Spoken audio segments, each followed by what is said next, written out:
The President.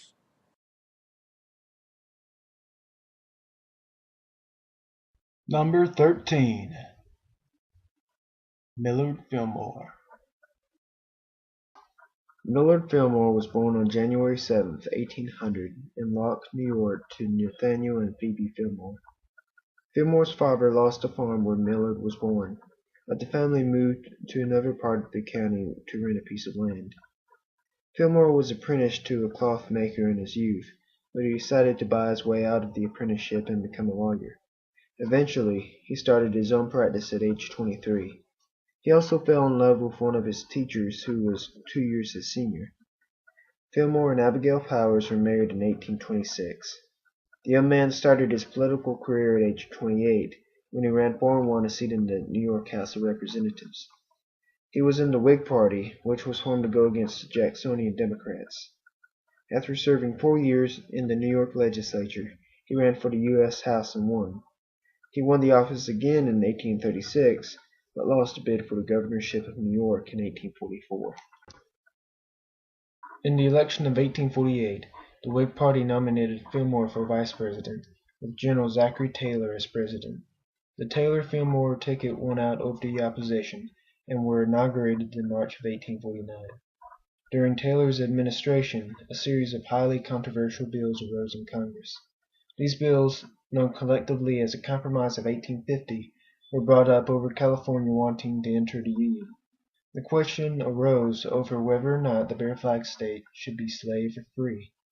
Taylor wanted to include it as a free state, but the president died during the political maneuvering. This was the second time a chief executive had died in office. It had only happened once before when William Henry Harrison passed away in 1841.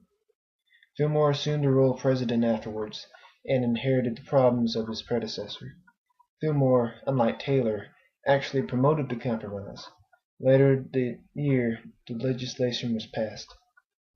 Although it admitted California as a free state and prohibited the slave trade in the District of Columbia, it also instituted a harsh Fugitive Slave Act, which made it illegal for anyone to assist in the runaway of slaves and to not turn runaway slaves in. Fillmore signed the bill into law. The compromise measures, especially the Fugitive Slave Act, threw the country into an uproar. 2 years later, Harriet Beecher Stowe's anti-slavery novel Uncle Tom's Cabin was published in its entirety, inciting even more animosity toward slavery. In addition to signing the Compromise of 1850, Fillmore also sent Commodore Matthew Perry to Japan to open up trade with it.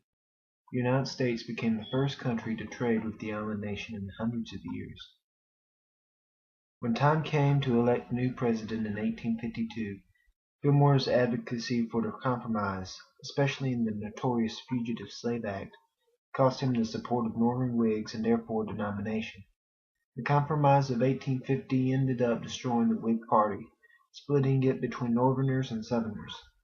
Up from the grave of the former political bloc sprung numerous new parties, including Free Soilers, Know Nothings, and Republicans. After Fillmore's term ended, he went back to being a lawyer in Buffalo, New York. Abigail Fillmore died that year. Fillmore ran for the presidency in 1856 on the Know Nothing ticket, but hardly won any votes. He married again in 1858 to Caroline McIntosh and died on March 8, 1874.